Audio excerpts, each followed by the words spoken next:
I am unashamed. What about you? This set looks really unique. Yeah, it does. I mean, it's the first time I've been back here. I think y'all did a podcast or two with Zach here from some other emergency. I mean, No recollection of that whatsoever. I think, Cole, weren't y'all here? Yes. So you just can't. During Boy, the hurricane. I bet that was memorable. I did it, and I don't even remember. So Phil has got my seat. I sat in that chair there for, 12 years? Long time. So And- does being back in this room pre-show, does it bring back all your memories of working, like when you used to have to actually work for a living? I just feel incredibly uncomfortable right now because this is where Godwin sat. And we know from the show that hemorrhoids are contagious, right? That was on the It was so funny. We had a refrigerator behind us here, and because you notice all the signs here, all these have meaning. Like that sign, do not touch anything on this table. I put that for the TV show people because they kept messing with my tools. Right. Then Jay got mad about people sitting in his chair, so he went with the don't sit in this chair, hemorrhoids are contagious. But the funniest thing he did is he put a hellfire and brimstone verse on the refrigerator. Yeah, it was Exodus something. It was like thieves will be punished to the death, stoned, and so Stoned and burned alive. So we were all sitting here. You got Godwin, Martin, you got me, Si, and Jay, and he's just throwing a fit because somebody's stealing things out of the refrigerator. So me and Si are like, what kind of person? We were like having this banner. Well, the two quiet ones were the two biggest guys. Martin and Godwin were just sitting there. And I said, I think this investigation is over. That's right. The silence spoke volumes. The silence and the extra 100 LBs. The disappearance of snacks, of foodstuffs, has always been a big deal around here. Yeah, I mean, it's the same thing in my house. I have two dogs that are supposed to be the same size, and one of them is twice as big as the other. One of them's 6 pounds, one of them's 3. And Missy says, I don't know how they're eating so much dog food. I said, not they. Well, I remember a speech I gave you boys when y'all were fledglings, Jace, young bucks. Early teenage, 13 to 14, 15, I sat y'all down one day down there, and I said, boys, you see all these? Because y'all were saying, I tell you what's going to happen. Yeah, we don't know that. I said, listen, there'll come a day, you see these boys with all these jacked up four-wheel drives and fine vehicles and all that stuff, and they all said, yeah. I said, that'll be y'all just shortly. It's coming. And they said, all of them. I mean, I don't know whether you were with them or not, but the whole little crew. I know Willie was there and Jay. I'd probably moved on by then. Yeah, they laughed. My truck is very economical. It is not jacked up looking like a But man's Willie's plane. is. Well, that's what I was getting to. Maybe we need to have a midlife intervention. I was just speaking of an era where it'll all pay off and you'll get your reward. But what's ironic, Dad, is you're right. But it didn't happen for a long time. Like, that's right. It all happened for everybody when they were older. Yep. So I think that's Willie's problem. He's almost 50 years old, but he's driving around these trucks like he's an 18-year-old buck, with these big jacked up. What happened during that time of your life that sent Willie? Because he's where did it go wrong? Well, no, Willie ended up where he is when I got the memo that he was taking over the concession, the candies and the that's cookies. true. When he took over that business at the local junior You high, knew he had some Trader Jack in him. I remember seeing that on the he back. was short-circuiting the vending machines, and they were using that money to furnish the money for the football team to buy jerseys now. Willie cut in there, got cut rate prices at Walmart, undersold all the candy. I remember seeing took over the what do you call it? The concession stand. No, concession stand. The last 2 rows of the school bus, because we rode the bus for an hour and a half for years. Yep. That turned into Willie's management place. Yeah. There were thousands of candies and coin, and he had all his people working for him. Of course, he paid nobody. I was like 3 rows up just watching the proceedings, but you weren't one of his employees. No, he paid them in candy. It was a financial coup, and Willie's fleet of workers were little girls. Oh yeah, and I mean, you know why? He literally took over the concession business and had it going good until the principal finally got wind of it, and they said, "We got to shut him down." Most people don't know this because Willie's had the beard all the time they've known him. Underneath that beard, there's 2 dimples. He's got a dimple on each side, and he had a way of doing that, 100-watt smile with the dimples that he got all that labor for his business. That's what he did. Right. That's how he operated. Now he tells a story. I've heard him do a speech before that he also you can verify if you ever saw this, that he also put on a little show to help his business on the bus. So he said he'd take a quarter. Somebody paid him. He'd put it under his arm like a jukebox. And he would drop it down in his hand in his pocket, and then he would sing maybe a foreigner song, Jukebox Hero, maybe. Oh, he's still doing that today. Really? Oh, he in his speeches. Yeah, he does the Jukebox Hero. So he has a different point, but it's same material. Because when we went to Canada, at a country music concert, you and Al and Jep, and I guess your buddies, y'all ended up, if you sat here for 13 years, you worked as the workforce, and Willie was the brains. Yep. He was the big wig. Yep. Oh, I get it. He was putting the deals. Take over the concession business when you're about 12, and you got good things coming. I mean, it never bothered me because every time he came in this door, I'm like, stay in your lane, because you can't fire me.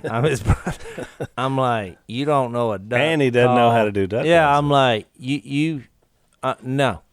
And so it basically worked pretty well. It did. Now you showed me this while ago. You're like, well, look, when we this was here when this is not set up. This was here when I came in. I'll tell you the story behind this. Y'all thought I was kidding about this, and if you're listening, Al just held up a DVD of Outlaw Josie Wales. Mm-hmm. So when they're still laying here in the room. So here's why that's here. I'll tell you the story. You're not gonna like this, Phil, but it's a confessional.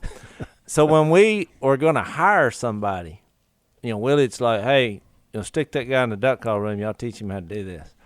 We would make him watch that, and all the other workers would judge his responses on whether it's a thumbs up or thumbs down. If he didn't laugh when he was supposed to, bump.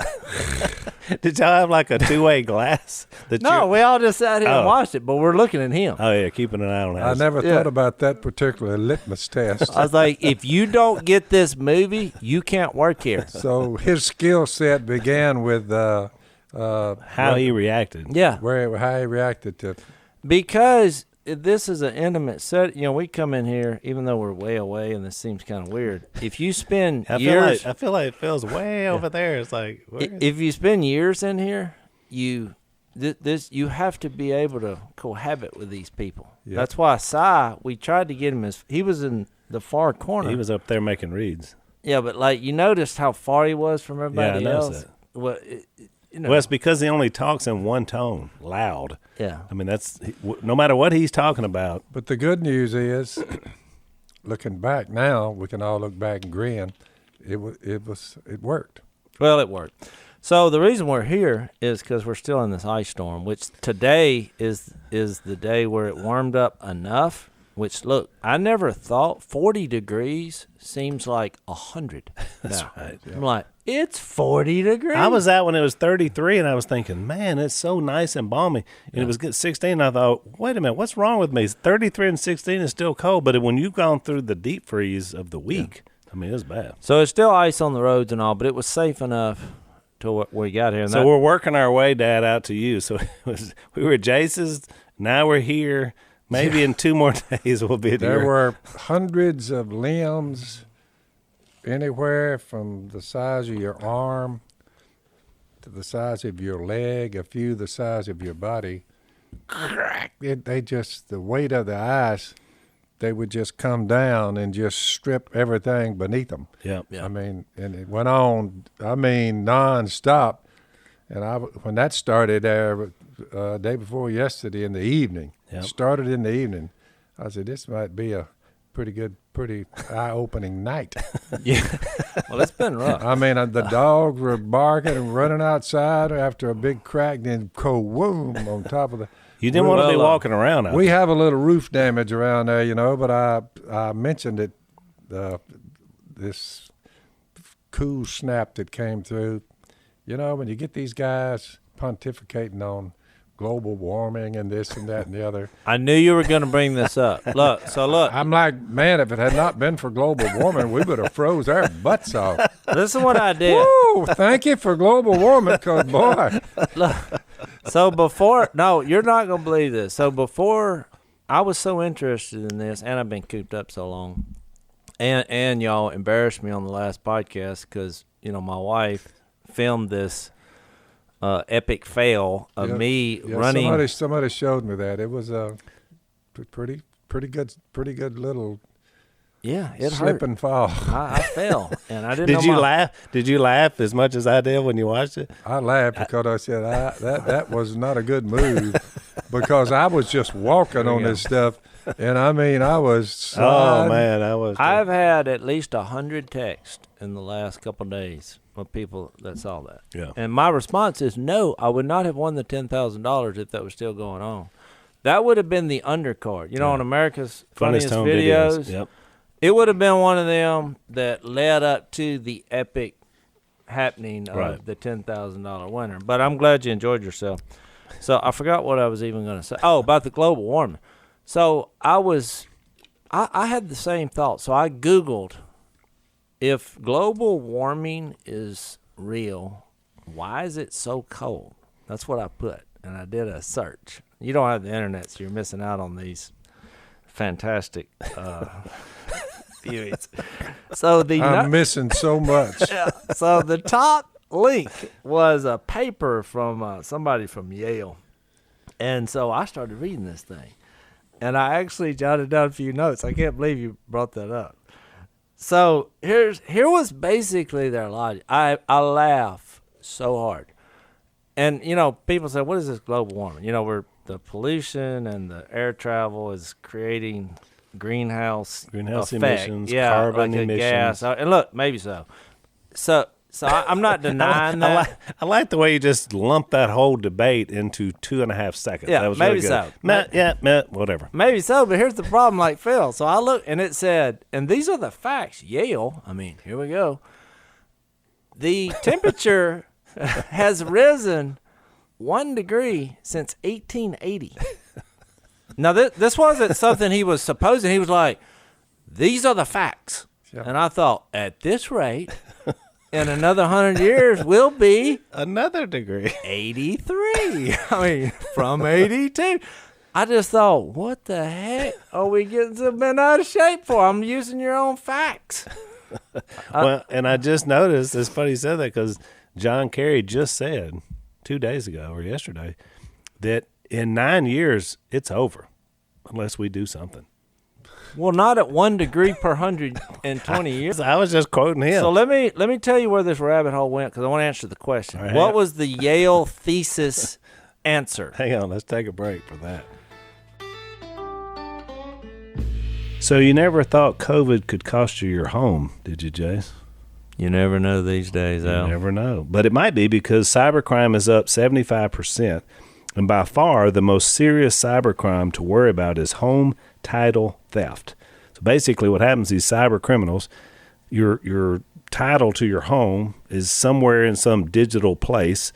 They hack in, they get your title, they put their name on it, and then they go borrow a bunch of money against you. They come foreclose on your house, and you're like, wait a minute, I didn't sell my house. I mean, it's just, what's the verse? Invent ways of doing evil. Yep. And so that's exactly what happens here.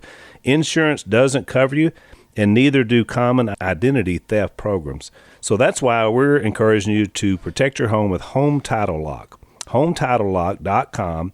You register your address. You find out if you're already a victim. Use the code RADIO, and you're going to receive 30 free days of protection. So that's HomeTitleLock.com, code RADIO, and make sure to not lose your home. So this paper said, and I'm just giving you the bullet points. it basically said the reason when it's so cold, what you're forgetting, the reason global warming is still a thing, is that it's hot somewhere. And I thought, are they going Alan Jackson and Jimmy Buffett here? They did a song, because, Jimmy Buffett, he leans left.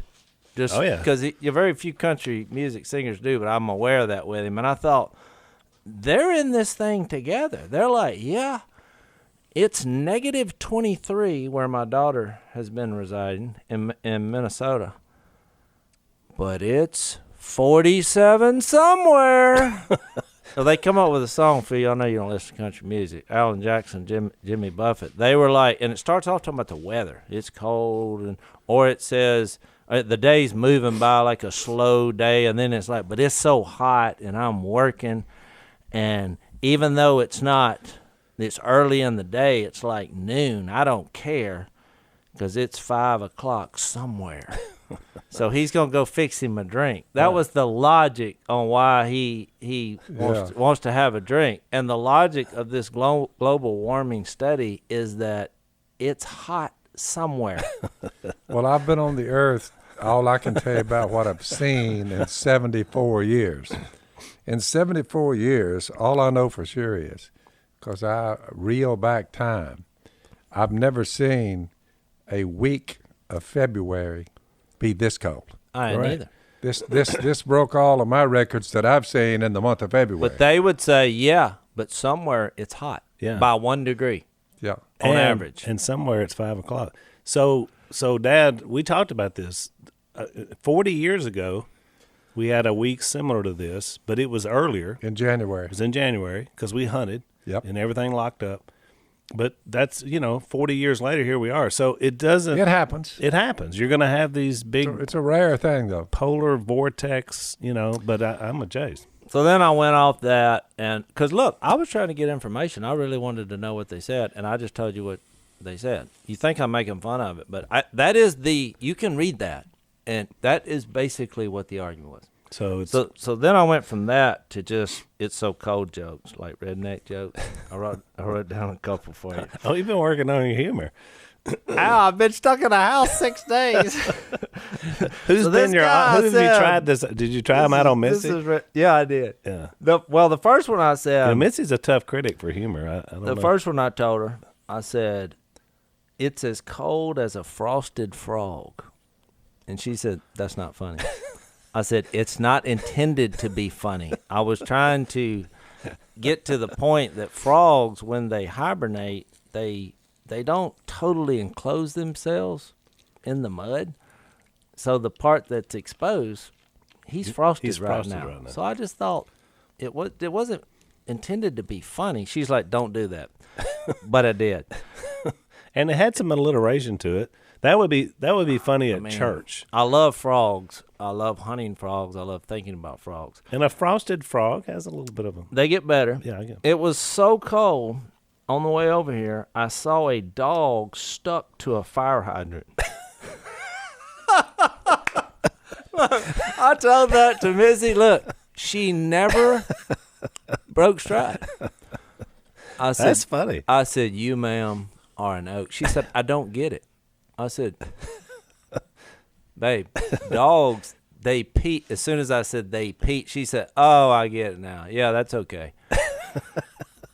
I told you, if Missy's the judge of jokes, you're going to walk away from comedy. I'm going to tell you that. The funny part was me trying these out on her. Yep. And look, there were a lot more. Yeah. These were the best ones. Oh, okay. I said it was so cold, I walked outside and I created beard sickles. She said, that's not funny. That happens. I've seen you. So you were 3 for 3. No ha ha ha. No ha ha. So then there was number 4. And look, this one I didn't think was funny. Uh-oh. She audibly laughed. Uh-oh. I said, it's so cold, I just saw Richard Simmons in pants. Now she laughed. That's pretty. She said, that's clever. Funny. That's clever. That's pretty good. So once I got the laugh, I stopped. You pulled a Costanza. I'm out. Tough crowd. Your wife was a tough crowd. You remember, Dad, we used to watch Dangerfield? Dangerfield said, when he just done, they wouldn't, he's like, He's a tough crowd. Yeah, that's can't get a laugh out of him. I think opposites attract. And now what we did go into then was the real meaning of what happens in these disasters is that on the positive side is that I have seen more people helping other people, especially back where I'm from in Austin. At that locale, they formed a group, a neighborhood group text in with the school, and there have been more people cooking hot meals and buying diapers for other people, and it's just constant. And even here I noticed, I saw where Karl Malone, who, the NBA basketball player, he's been in this duck call shop before. Karl Malone. He turned his car dealership into, they just started cooking and feeding all the people that were stranded, because over to the west of us, they got it way more severe than we did. But look, there's 1,000 stories out there like that, and I just think that that's one of the great things about America. I mean, believers or unbelievers, they tend to come together in places in times of crisis. So, that has been awesome. And we talked about that some, Jace, on the last podcast. Of course, Dad wasn't with us. We had Zach. That unfortunately, there's a mindset now of people, and some of it's regionalized, I think, in cities and stuff. But the rural idea is, if something happens, you start looking out for helping folks. I mean, a tree falls across the road anywhere around here. There's some rednecks out there with chainsaws getting off the road immediately. No doubt. We were doing that very thing yesterday. Another thing you need to think about is when people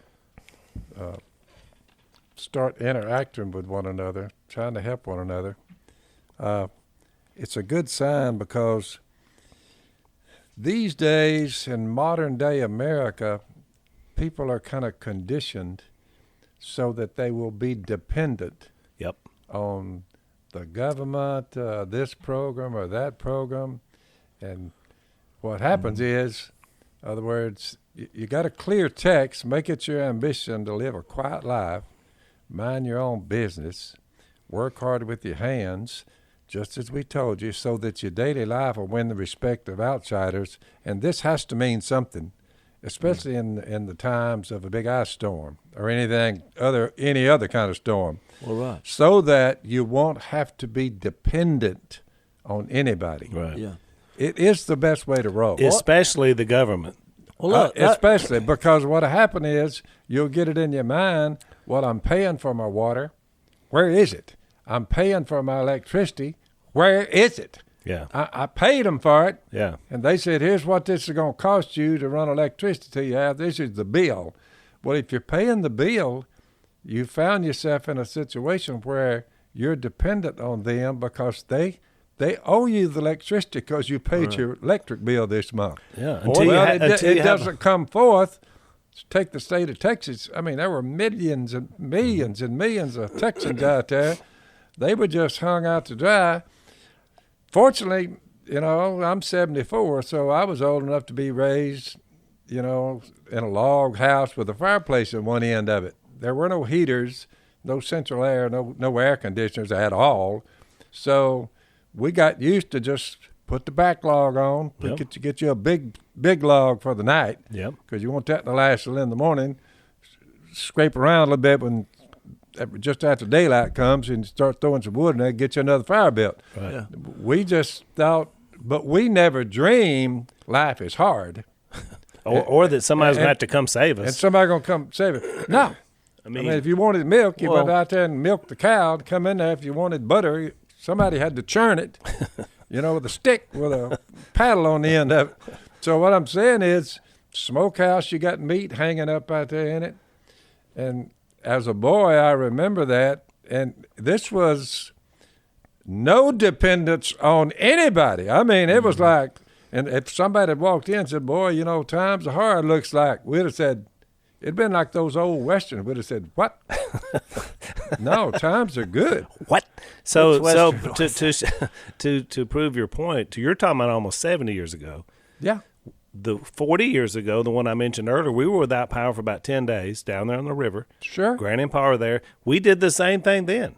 Sure. In other words, 30 Did years. you hear anybody say, No. man, what in the world? We have lost our electric. Well, unfortunately, it becomes political. I mean, the news, what little news I've watched, because I've been home so much, they're all blaming each other. Oh, and Jace, here's the thing. Almost immediately they started that. I mean, in other words, we were one day into the thing and figuring it out. And here comes the blame game. This guy's not doing this. I'm sitting there thinking, from a godly viewpoint, what God said thousands of years ago in this Bible, love your neighbor, that's really ringing true right now. Big time. No I mean, you just doubt think about what is getting people through it. Yeah. It's not politics. It's people loving their neighbor. Right. That's the way it should be. The kinfolks came together and said, we're going to kill a couple of hogs. So the date, they'd wait till it was a cold day. October used to be pretty cold around here. Global warming got them. But anyway, they'd come up there, the kinfolks would, and they'd all come together, and it was like kind of like a gathering, but it all centered around a couple of these big hogs they had fattened up. Mm-hmm. Well, that meat I told you about smoking in the smokehouse, that was bacon, ham. I mean, they had it, I mean, all the way down to the intestines.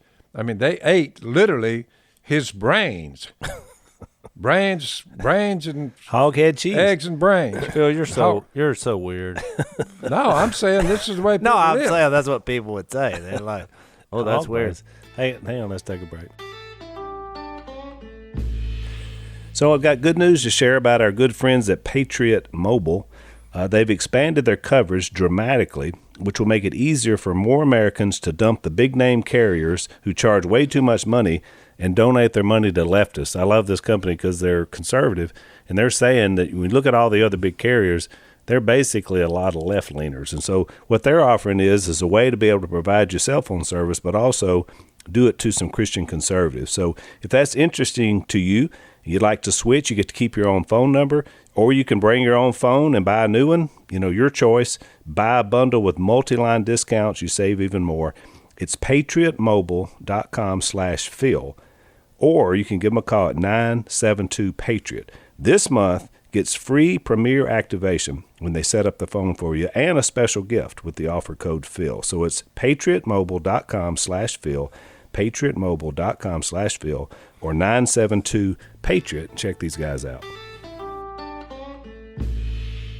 But a lot of that is the media, I think, creates those situations. It's like if you're going to live on the South Texas or South Louisiana, if you're going to live on the coast, Florida, start down the coast. Hurricane. Al, you're going to get blown away. They're coming. But you didn't think you would have a 10-inch snowstorm. Like I saw some town right on the Mexico-Texas border. If you live on the earth, from time to time, you're going to see a tornado, a storm, an ice storm, summertime cloudburst, tornado. I mean, it's just the way life is. Well, every time there's a hurricane that hits, I hear the same people saying, see, global warming. These bad hurricanes. How long do you think hurricanes been hitting the southern coast? It's hot somewhere. You're not getting. You're right. That is the point of the. They're like, it's 5 o'clock. The Hebrew writer said the planet Earth, the heavens and the earth, the earth is wearing out, and it'll be rolled up like a scroll. And it'll disappear. That's right. Well, it is wearing out. They did say a fire Yep. is going to occur. They did. But I'm waiting on the global warming. To me, your sign that it's fixing to be global warming, is fixed to be a reality, is when you hear, because that you can read Second Peter, read 2 Peter 3, and you'll see what I'm talking. When you hear that sound, guess what? You say global warming is real. No, it's global not going to be that. Real. You're going to hear a loud musical instrument, trumpet, a trumpet call, and you say, "I wonder who in the world can be that loud on a trumpet." When you see that, all you got to remember, it's fixed to get hot here. My daughter asked me that one time. She was like, "Well, if Jesus comes back here, will the people in Asia and Europe, will they have time to then repent? Because they're the other side of the world." I think if you can fly from the third dimension of heaven, you can pretty much fly around at the same time. I think you'll have sound control for the whole. I said planet. it might be a time-stopping moment. This is big picture, big picture. Well, why couldn't you just click pause? He could do that. I mean, you see that on a movie. We're all going to just pause. Yep. But you think about it, that's why we would be called, we would be called idiots first. We would be called science deniers because we're not running around with our hands up in there. Oh, no, what's going to happen? But the difference is these global warming or whatever now, climate change, they keep changing the name. Because now you call it climate change, Dad, so it can be anything. It's too cold, it's too hot, it's all the same. But the reason, the difference in the way we view it and they view it is that we don't believe we can fix it. See, and they say all it will cost is how many trillion? Whatever, right. And we're like, that's not up to, we look at the Bible, we say God's in control of the whole situation. And he said when the day comes, he's taking it down. So we don't run around with our hands. I think it's a thief. He comes like a thief. We don't know the day. Right. It's because we've all, even us as believers, you just get up every day and it's a new day. And this has happened for so long.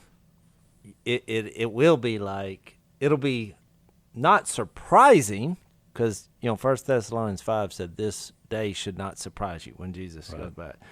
But it will be like, oh, I mean, what would be a lesser degree of surprise? You're not surprised as in he came back. You're surprised, on this day. Right. So that's basically his point. Yep. That it was today. Well, the problem for these people now that are so panicked is that there's so many talking heads on television predicting these dates. So the date comes and goes. This year is the end point for all. It comes and it goes and keeps going. And nobody goes back and says, well, I thought you said this was 10 years ago we were done. Yep. Now it's, 9 years from now. AOC says, it's going to be about this year. Well, that's what I say every time. Every time I see one of these weird theories about, here's the day. The Mayans said it was like 2020. 12. Sometime. Oh, was it 12? I think it was 2012, wasn't it? So I'm like, I know when it's not going to be.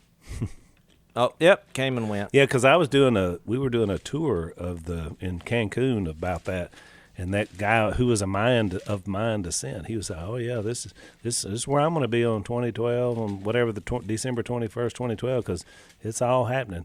And I remember this was about 2010. I thought, well, I never forgot that.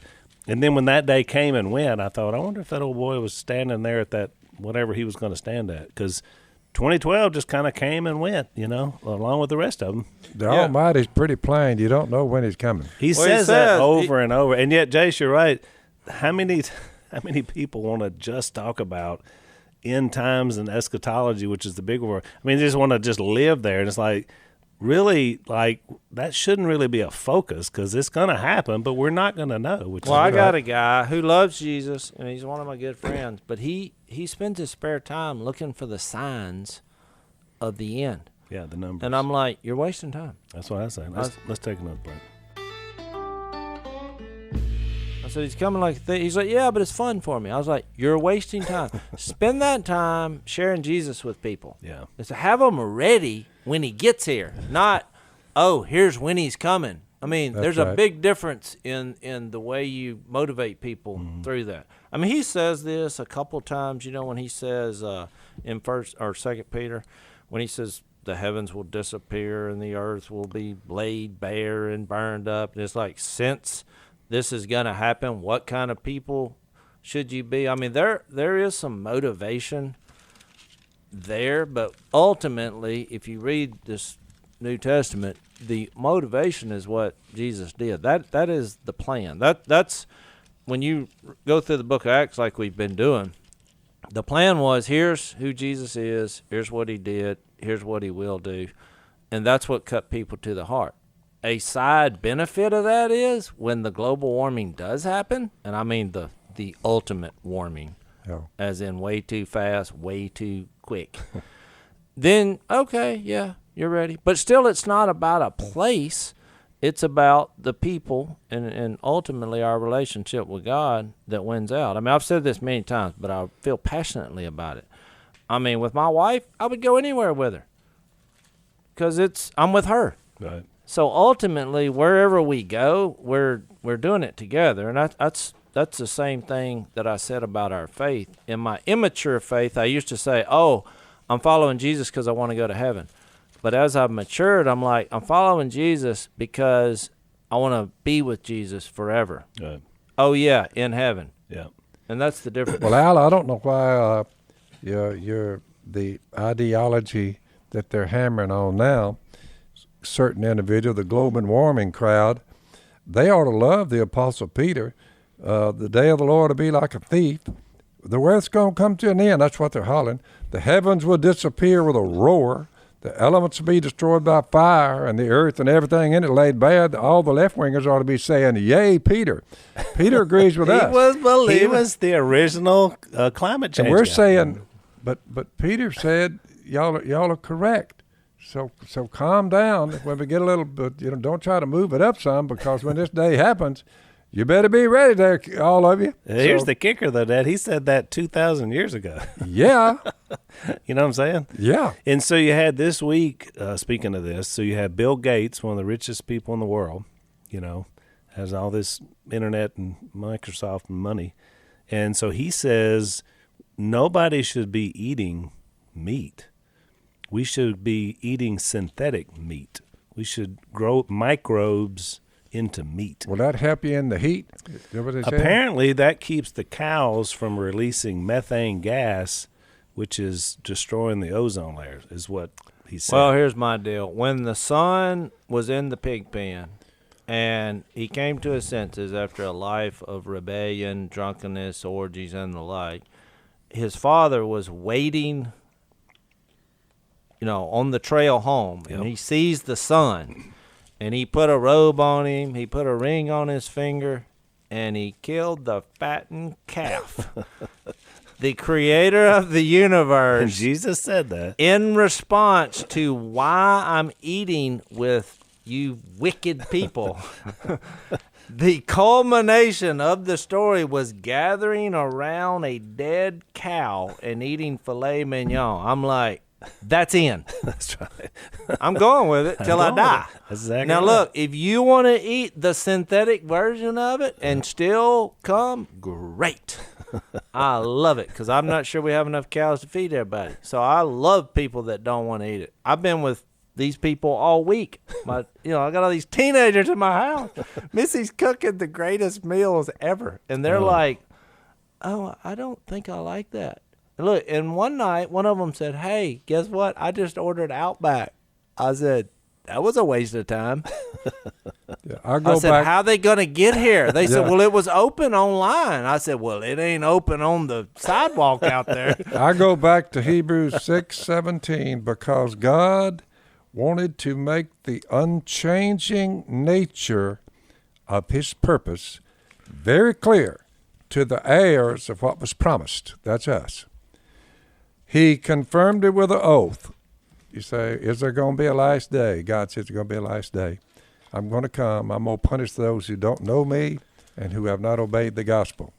They're going to be punished with everlasting destruction and shut out from my presence.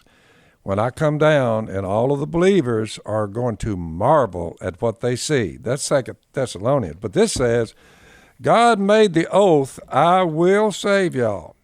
He did this so that by two unchangeable things, in which it's impossible for God to lie, he said, it's impossible for me to lie, and I'm telling you right now, I'm going to deliver you. I'm going to make good on the promise I made Abraham back over there. I'll save you.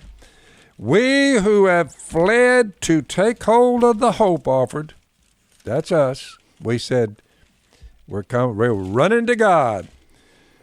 To us may be greatly encouraged. We have this hope. God said, I will save you. Don't worry about the pandemics when they come and go. The storms will come and go. They'll all pass. Hunker down.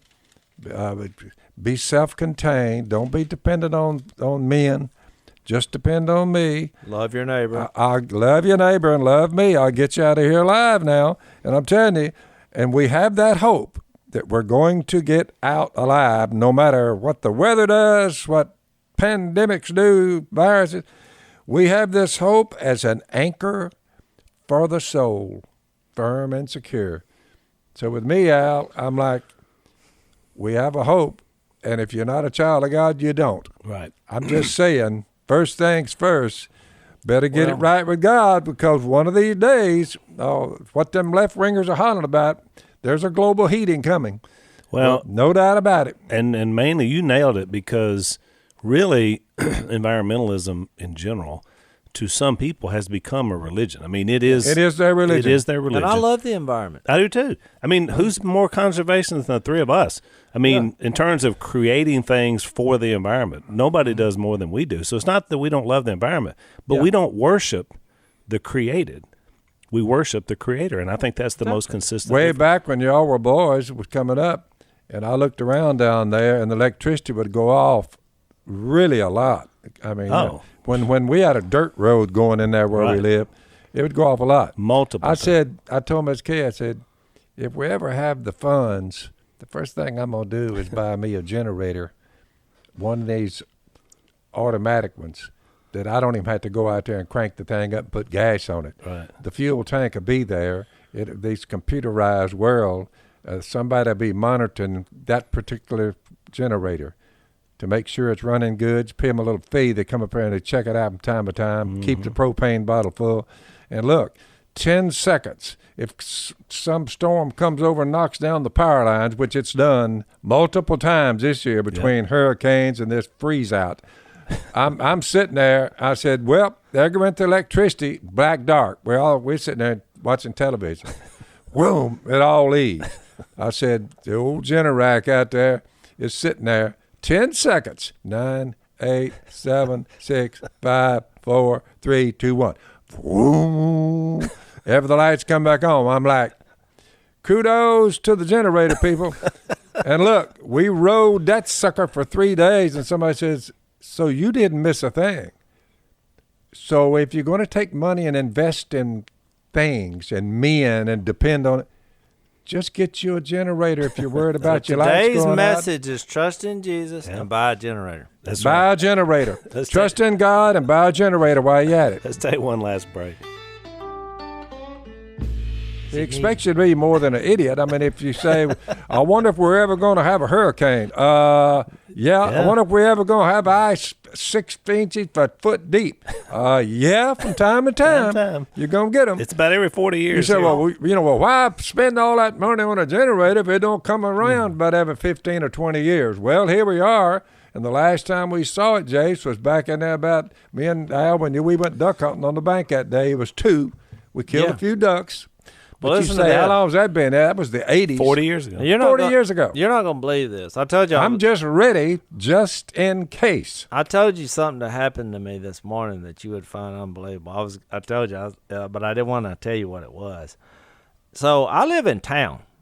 I mean, I know I'm in Louisiana, but Al, I live by you. We're in Yuppieville. Would you agree? Oh, yeah. City dwellers. We did a Beverly Hillbilly takeover of our neighborhood. This is like day 6. I mean, I'm right next to the power grid thingy, whatever. Right next to Willie's house. And so this is like day 6 of lockdown. Nobody can go. It's frozen, the frozen tundra around here. The frozen tundra. Well, we have a couple little, Willie has a little stock pond that he stocks some fish, but it's a yuppie pond. It has a little bridge going across. I saw it. There's no mud. I made no comment. It's embarrassing. He's got little water generators in the water, so it doesn't freeze, I guess. I don't know what that's for. It had everything but a wilderness look about it. So anyway, I wake up this morning because my dog has had to stay in the garage this entire time, which has been not good because it's too cold. So every time he's in this cage, because at first I just said he can live in the garage. Well, after he destroyed that in an hour, I said, no, he's going to have to stay. I got to lock the door.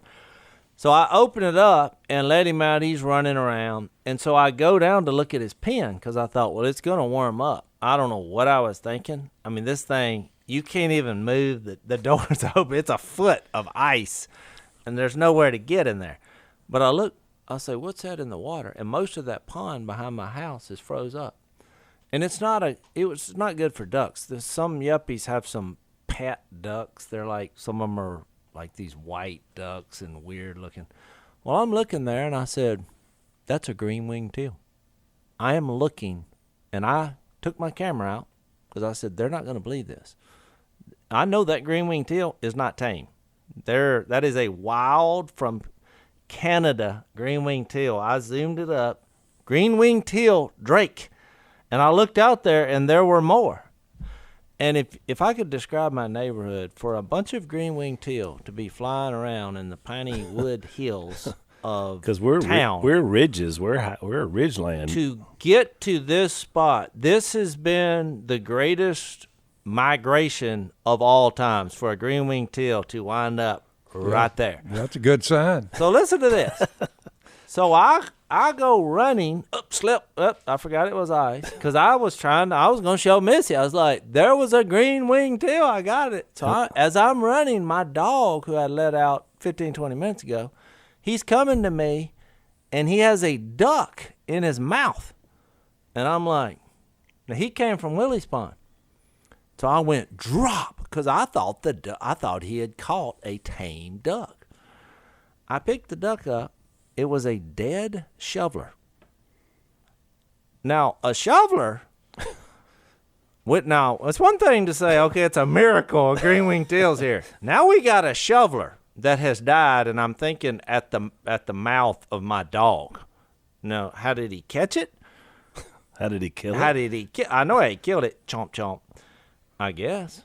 But normally a duck. I mean, it was like a limp shoveler. It wasn't like he was, got it out of somebody's freezer. Maybe the ice and all, they lost their food supply, and he was one of the victims. He fell victim to the current status. So I came in and out. So I walked in the house. I should have thought this through, carrying the dead shoveler. So Missy and all the girls screamed, and I looked around behind me, and I was like, it's a dead shoveler. They were screaming because I brought the dead shoveler in. And she's like, typical yuppie women. It's bleeding. I was like, babe, you don't realize something's happened. This is the signs of the end of the world. Something has happened here. A green-winged teal is in the pond. My dog just retrieved a dead shoveler that you didn't shoot. That I didn't shoot. It's not duck season. And she's like, well, are we going to eat it? I was like, I can't eat a shoveler. I'm not that fired up. Now, the green-winged teal, I would have had to break the law. Yep. And so I wound up, I thought about that. I put it in the back of my truck, and I thought, be my luck. I pull in at the gas station. There's a game warden. He's like, where'd you get that shoveler there, boss? I was like, you're not going to believe this. I have a story. And I would sound like, as he's handcuffing me and taking me and reading my rights or whatever they do, I don't know. They're like, oh, yeah, so your dog retrieved it from your yard in Yuppie subdivision. So I have the shoveler if you want to see it, because I said, you're not going to believe this. But so I don't know what's going on. The teal were in the lake today? Yep. This morning. I have the video of the one. Yeah. By the way, Jace, I made it. I couldn't make it to the boathouse, but I drove to the dog. I just wanted to see what it looked like. We just lost all our viewers. They're like, what is he talking about? Yeah. The dog is a creek that we own. Yeah. Go ahead. It's dog bayou. It's 50 acres flooded field for duck season. We hunted it all year up to a couple of weeks ago. How many ducks were on it? It was 0, and the entire thing, all the way to the levee, the deeper part down there. Solid ice. Frozen. Solid ice. You know where they went? I have no idea. Our neighborhood. My backyard. Yep. We are. They ended up in the subdivision. They're in the subdivision, which is the worst thing. That's hard times when it gets so cold that it runs ducks to subdivision. Well, I thought the bass pond had a few gadwalls and a ringnecks sitting on it. Because it's deeper. Deeper, and it didn't freeze there. But the dog was the bayou. It was all solid ice. You know what's funny is that pond had ice in it. I couldn't get past that because the road. The ice had bent the trees over, and I tried about a quarter mile of it. After that, I said, you know what? It's not worth it. Well, by the way, so I'll wrap this up by saying, because I know we got a lot of fans and listeners of the podcast up north, Canada. So we just experienced, not even what you guys experienced, but a little taste of how you live all winter. And I just want to say, I'm out. Yeah. I don't want to live like you guys do up there. Oh, I mean, it's got to be tough. I mean, I don't know how you do it. My hat's off to you. They don't want to be hot. I guess not, but I don't want the ice around. I couldn't walk. I look like a 90-year-old man trying to get out of the bathtub, walking around my yard. Which should be a motivation for everyone in the north to come to Jesus. That's right. Read 2 Peter 3. I did pray for my Texans next door, because when they lost the heat and all that, it's not that you can't get enough cover to cover up. You can make it. But I'm just saying, it was tough. It was pretty tough on them. I tell you what, Dad, that's a good idea. Why don't you offer up a prayer as we close out today for all of our folks that are unthawing over there in Texas? I would pray, Father, that my fellow Texans would remember that their ancestors, dating back the last 250 years, were very tough men and women when they went out there and settled Texas, and the scraps that followed with whoever, making it a part of this Republic of the United States of America. I would just go back, Father, and ask them to go back and remember those days. Texans were known for their toughness, right. And I would pray during a thing like this, what it comes down to is just that, just toughness with an attitude that these things come, they pass, and you get back to relatively normal and life goes on. Right. But to escape it all, pandemics, floods, storms, hail, pestilence, whatever comes our way, some coming from you, maybe some coming from the evil one, I just pray, Father, that they stay together, put their faith in you, because you, at the end of the day, will be the one that will judge us all. So I pray that they put their faith in you and not so much in their fellow man. But love them, but don't trust them, and put your complete faith in them. These things happen. They will pass. I love all these folks from Texas. In the name of Jesus, I'm praying for them here today. Amen. Amen. Thanks for listening to the Unashamed podcast. Help us out by rating us on iTunes.